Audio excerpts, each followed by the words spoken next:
আসসালামু আলাইকুম, welcome back to my channel Rumi's fashionable house. আমি ফারহানা ইয়াসমিন রুমি চলে আসলাম আপনাদের মাঝে আরেকটি নতুন ব্লগ নিয়ে। আজকে 30 তারিখ সকালে ঘুম থেকে ওঠার পরেই চিন্তা করতেছি, আল্লাহর কাছে দোয়া করতেছি আল্লাহ পাক রব্বুল আলামিন কি রেখেছেন নসিবে। কারণ হচ্ছে ছেলে মেয়ে যখন পড়াশোনা করে তখন মা বাবার কষ্টের শেষ থাকে না, চিন্তার শেষ থাকে না। তো আমার মুত্তাকির আজকে রেজাল্টের দিন 30 তারিখ, 30শে ডিসেম্বর। তো ওকে নিয়ে টেনশনে আছি। পরীক্ষা আলহামদুলিল্লাহ মোটামুটি ভালোই দিয়েছে, কিন্তু তারপরে তো টেনশনের শেষ নেই। তো আল্লাহর কাছে দোয়া করতেছি। মানে মনটা খুব দুরু দুরু করতেছে। ও কোচিংয়ে চলে গেছে। ওর ভর্তি কোচিংয়ের জন্য আবার পড়াশোনা করতেছে, নটরডেমে ভর্তির আশায় আর কি। আসলে আশা করা, চেষ্টা করা, বাকিটা তো আল্লাহর উপরে। তো ও চলে গেছে, বললো যে আম্মু আমি ওখান থেকেই রেজাল্ট কালেক্ট করার চেষ্টা করব। আর এর ভিতরে আমার হাজব্যান্ডও চলে গেছে, উনি ফেনী, ওনার একটা কাজ আছে, মানে মিটিং আছে, সেজন্যই। তো একা একাই চিন্তা করতেছি। বড় ছেলে চলে গেছে উত্তরায়, ওর একটা বন্ধুর কি যেন কাজ আছে, ওরা দুজনেই। তো সব মিলিয়ে আমি একাই আল্লাহ আল্লাহ করতেছি, আল্লাহ পাক কি শোনায় এটা আর কি। তো ঘর দুয়ার গুছিয়ে নিচ্ছি আর রান্নাও করব, রেডি করে নিচ্ছি আর কি। কিন্তু আসলে কোনো কাজই হাতে উঠতেছে না, একটু একটু একটু একটু করেই করার চেষ্টা করতেছি। তো ড্রয়িং রুমটা একটু এলোমেলো, কুশন টুসন এলোমেলো হয়ে আছে, ওগুলো একটু ঝাড়া টাড়া দিয়ে নিচ্ছি আর কি। যেহেতু একা আছি, নাশতায় আর বেশি কিছু করিনি, রেডিমেড পরোটা নিজে থেকে একটু আগের সবজি ছিল সেগুলো আর একটি ডিম দিয়ে খেয়ে নিয়েছি। আর দুপুরের জন্য গরুর মাংস ভিজিয়েছি। আর চিন্তা করতেছি আর কি গরুর মাংস একটু পাতাকপি ভাজি করব আর ডাল রান্না করব, বেশি কিছু করব না, মানে মনে চাচ্ছে না আর কি কোনো কিছু করতে। তো আজকে আসলে এই ব্লগটি আপলোড করতে পারবো কি না জানি না, কারণ আম্মা বাবা বলতেছে আসবে। আম্মা বাবা আসলে কথাবার্তা বলবো, বা আসলে দেখা যাক, হয়তো হবে কি হয়তো হবে না। তো না হলেও আমি দেরিতে হলেও আপলোড তো অবশ্যই দিব। আপনারা যারা আমার ব্লগ দেখেন নিয়মিত তারা তো অপেক্ষা করবেন। তো চেষ্টা করব এই ব্লগটি যত তাড়াতাড়ি দেওয়ার। তো রুমগুলিও ঝাড়া টাড়া দিয়ে নিয়েছি, আমার বড় ছেলের রুমটাও ঝাড়া দিয়ে নিচ্ছি, মেজোটারও দিয়েছি, ওদের রুমগুলো ঝাড়া দিয়ে এখন আমি এই বক্সটি দেখাবো। এটি হচ্ছে আমার বলতে গেলে জাদুর বক্স, আমি আগেও বলি। তো এটা এখন আমার লাগতেছে না, আপনাদের কারো যদি লাগে এই বক্সটি আমার কাছ থেকে নিতে পারেন। এটি হচ্ছে ওয়ালে হ্যাং করে তারপরে এটা টেবিল প্লাস ভিতরে একটা বক্স, সেলাইয়ের মেশিনের আর কি। আর সেলাইয়ের মেশিন সহই আমি এটা সেল করে দিব, কারণ আমার সেলাইয়ের মেশিন বড় একটা আছে, ওটাতে আমার কাজ চলে, এটাতে কাজ চলে, মানে এটা আর দরকার হয় না আর কি। তো শুধু শুধু পড়ে আছে, এই জন্য ভাবতেছি কারো যদি দরকার হয় নিয়ে নিতে পারে। তো এটা হচ্ছে এরকম, এই যে দরজাটা এরকম খুলে ফাটগুলি এভাবে মেলে যায় আর কি। তো এটা যতটুকু এই যেটা দাঁড়িয়ে গেছে এই সাইজটা যতটুকু ততটুকু ওয়ালে উপরে মানে ড্রিল করে লাগিয়ে দিতে হয়, লাগিয়ে দিলেই সুন্দরভাবে এটা টেবিল হয়ে যায়। সেলাইয়ের মেশিনটা জাস্ট এই টেবিল যেটা এখন সাদা টেবিলের মতো, সেটার উপরে দিয়ে বসে সেলাই করা যায় আর কি। সুন্দর একটি সিস্টেম। তো আমি আমার জন্যই করেছি, কিন্তু এখন আর লাগতেছে না। আর দেখতে পাচ্ছেন ভিতরে দুইটা শেলফ, একটাতে মেশিন, একটাতে টুকিটাকি জিনিসপত্র, সেলাইয়ের জন্য যে জিনিসপত্র সেগুলি রাখা যায় আর কি।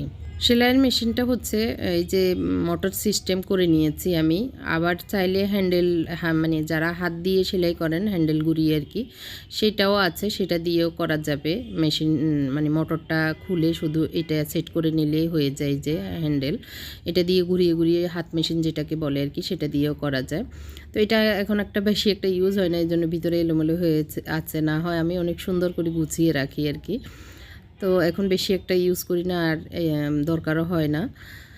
তো এটা আসলে হ্যান্ডেল, তারপরে মোটর, আর হচ্ছে দেখতে পাচ্ছেন সেলাইয়ের মেশিনটা আমি আবার ছোট্ট একটা বক্স করে সেটার ভিতরে রেখেছি। সেটা সব মিলিয়ে আর কি আমি 8,000 টাকা হলে এটা সেল করে দিব। যারা এই দামে নিতে চান সম্পূর্ণ প্যাকেজে আর কি, তাহলে যোগাযোগ করতে পারেন। আর এইভাবে আবার সুন্দর করে এটা দরজা লাগিয়ে দিলে এটা ভিতরে কি আছে আর কিছুই বোঝা যায় না। সুন্দর একটি মানে অর্গানাইজেশন বক্স বলা যায়। তো এই জাদুর বক্সটি যারা নিতে চান তারা অবশ্যই যোগাযোগ করতে পারেন আমার স্ক্রিনে দেওয়া নাম্বারে। আরেকটি কথা, এটা সাইজটা হচ্ছে 20 ইঞ্চি বাই 28 ইঞ্চি, লম্বা আর কি 28 ইঞ্চি, আর চড়া হচ্ছে 20 ইঞ্চি। তো যারা নিতে চান যোগাযোগ করবেন। তো রান্নাঘরে চলে এসেছি, আদা রসুন পেস্ট করা নেই, সেগুলি একটু করে নিচ্ছি প্রথমে। যেহেতু গরুর গোশত রান্না করব, সেহেতু একটু এগুলি খুবই দরকার। তো এই জন্যই আসলে গত কয়েকদিন আগেই আদাগুলি সিলে মানে কুচি করে রেখেছিলাম, পেস্ট করা হয়নি। তো আজকে আদা রসুন সহ দুটোটাই করে নিচ্ছি। সেলাইয়ের মেশিনের নাম হচ্ছে বিউটিফুল। আর সেলাইয়ের মেশিনটা অনেক ভালো, আমি অনেক আগে কিনেছি, যার কারণে আগের মেশিনগুলো কিন্তু অনেক হেভি, অনেক ভালো। জাস্ট এখন একটু হয়তো সার্ভিসিং একটু সামান্য একটু করা লাগবে, আমি যেহেতু অনেক দিন ইউজ করিনি, একটু তেল দেওয়া লাগবে এরকম আর কি। কিন্তু এমনি সম্পূর্ণ ভালো মেশিন, অনেক ভালো, আমি অনেক ইউজ করে আরাম পেয়েছি। আর যেহেতু মোটর দেওয়া আছে সেহেতু আর কষ্ট নেই আর কি, মোটরে হাত পা দিয়ে চাপ দিলে তো সেলাই হয়ে যায়। তো সেই হিসাবে আপনারা চাইলে নিতে পারেন এটা আর কি। তো গরু গোশতের জন্য সরিষার তেল দিয়ে আমি পেঁয়াজ দিয়ে দিয়েছি। পেঁয়াজগুলো ভালো করে ভেজে, আসলে প্রেশার কুকারে রান্নার সহজ উপায়, এই জন্য প্রেশার কুকারে রান্না করি। আদা দিয়ে দিয়েছি 2 টেবিল চামচ, আর রসুন দিচ্ছি 1.5 টেবিল চামচ। ভালো করে আমি মশলাগুলো কষিয়ে তারপরে গরুর গোশতগুলো দিয়ে দিব আর কি। আসলে মুখে চলে আসে মাংস তো বলা ঠিক না, তারপরও শয়তানি নিয়ে আসে মুখে, আল্লাহ মাফ করুক। যাই হোক, এখন আমি দিয়েছি মরিচ 1 চামচ, হলুদ 1 চামচের থেকে একটু বেশি হবে এরকম আর কি। এখানে দিয়ে দিচ্ছি মাংসের মিক্স মশলা, এটা আমার তৈরি। এখানে মানে এলাচ, দারচিনি, তেজপাতা সহ মাংসের যা যা আমরা মশলা দিই সবই আছে।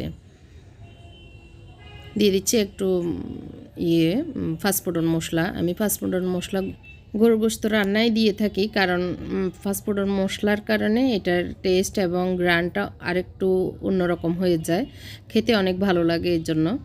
তো যাই হোক, মশলাগুলো ভালোভাবে কষিয়ে নিয়ে দেখতে পেরেছেন, এখন গোশতগুলো দিয়ে দিয়েছি। এদিক দিয়ে আমি পাতাকপি আর আলু দিয়ে একটু ভাজি করব, সেটার জন্য মানে কড়াই বসিয়ে দিয়েছি, আর একটু পানি দিয়ে গোশতগুলো ঢাকনা উপর দিয়ে এমনি হালকা ঢাকনা দিয়ে রেখেছি ভালো করে কষানোর জন্য। তো এর ভিতরে আমার ছেলে মোত্তাকি ফোন দিয়েছে। আলহামদুলিল্লাহ, আমার ছেলে আল্লাহর রহমতে GPA 5 পেয়েছে, মানে A+ আর কি। তো ও আসলে খুব নার্ভাস হয়ে গেছে, ও আশা করেছিল গোল্ডেন পাবে, কারণ ওর কনফিডেন্স ছিল আর কি। তো আমি বললাম যে যাই পেয়েছো আলহামদুলিল্লাহ, অসুবিধা নেই। তারপরে ও খুব আশাহত হয়েছে, তা দৌড়ায় আবার স্কুলে চলে গেছে। কিন্তু একটু 2 বিষয়ে একটু A+-এর জায়গায় এই চলে আসছে। তো এই জন্যই ফিজিক্স এবং বাংলাটা আসলে ওরা ইংলিশটাকে বেশি মূল্য দেয় ছেলেরা এখনকার, কেন যেন বাংলাটা বেশি একটা পড়তে চায় না। আমি এটা নিয়ে আসলে নিজেও খুব কষ্ট পাই। যাই হোক, আমি কথা বলতে আমার মানে ফেরেশানি আমার রান্নায় মনোযোগ দিতে পারছি না। একদিকে ওর আব্বুকে ফোন দিচ্ছি, ওকে ফোন দিচ্ছি। তো গরু গোশতে লবণ দিতে ভুলে গেছিলাম প্রথমে, তো এখন লবণটা চেক করে দিয়ে দিয়েছি।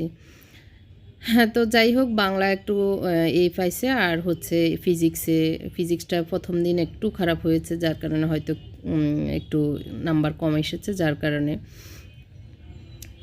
ফিজিক্সটা মিস হয়েছে আর কি। আর নয় হয় সবগুলোতে A+ ছিল। যাই হোক, আলহামদুলিল্লাহ যতটুকু পেয়েছে আল্লাহর শুকর। আর এমনিতে তো পড়াশোনা হয়নি করোনার কারণে, সব বাচ্চারাই তো খুব ইয়ের ভিতরে ছিল।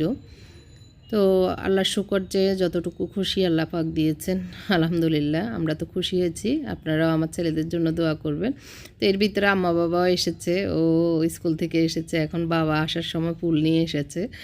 তো ও বাবা আম্মা দুজনে ফুল দিয়ে অভিনন্দন জানাচ্ছে নাতিকে। তো এটা স্মৃতি হয়ে থাকবে বাবা আম্মার এই সুন্দর আনন্দময় মুহূর্তটা আর কি।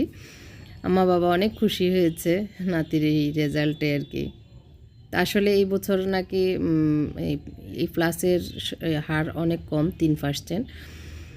তো আম্মা আসার সময় ওনার জন্য ওনার বড় ছেলে ফোন দিয়েছে বাইরে থেকে আর কি। তো এটা আমাদেরকে দেখাচ্ছে আর মুত্তাকিকে দিয়ে এটা সব সেট আপ করবে। তো আম্মা তো অনেক খুশি ফোন পেয়ে। ওনার আগে ছিল স্যামসাং নোট কত যেন, অনেক ভালো আর কি, ওইটা অনেক দামি ফোন ছিল। এখন আবার নতুন ভালো ফোন এসেছে। তো বাবাকে বলেছিলাম মুরগি আনতে, তো বাবা আসার সময় মুরগি নিয়ে এসেছিল, ওগুলো একটু গুছিয়ে রেখে দিচ্ছি।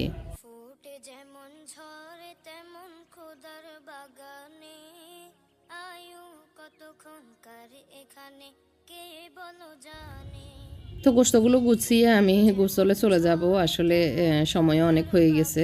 তারপরে এখনও রান্না কিন্তু আনকমপ্লিটে আছে। চুলাটা মানে অফ করে রেখেছি। গরুর গোস্তগুলো প্রেশার কুকারের মানে যে ইয়েটা শীষটা আসে সেটা দেওয়ার পরে আর কি। এখন ঢাকনাটা খোলার পরে আমি একটা পাতিলে ঢেলে নিয়েছি, একটু পানি দিয়ে এগুলোকে ভালো করে আবার একটু জাল দিয়ে নিচ্ছি আর কি। আর ডালটা বাগার দিয়ে দিব, তাহলে আমার রান্না কমপ্লিট। গোসল করে এসে এই কাজটা করে নিচ্ছি। ডালে বাগার দেওয়া হয়নি আগে, এখন বাগারটা দিয়ে দিচ্ছি। মানে আজকের কাজ সবগুলোই আমার মনে হচ্ছে আমার এলোমেলো এলোমেলো হচ্ছে। তো যাই হোক, এরকম হয় মাঝে মধ্যে, এটাও আবার চিন্তা করতেছি।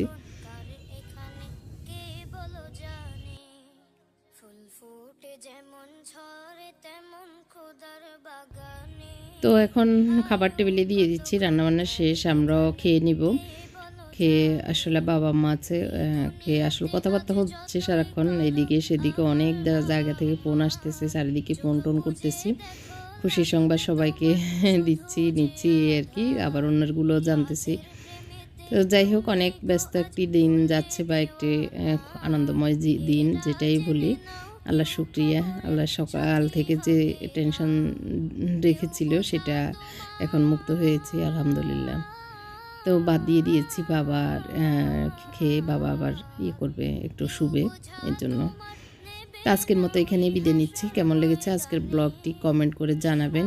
সবাইকে অসংখ্য ধন্যবাদ জানাচ্ছি আমার সুন্দর সুন্দর কমেন্ট করার জন্য। সেই দিন আমি যে পোস্টটি দিয়েছি 30 তারিখ, সেটাতে সবাই অনেক দোয়া করছেন, সেজন্য অনেক অনেক ধন্যবাদ। আসসালামু আলাইকুম।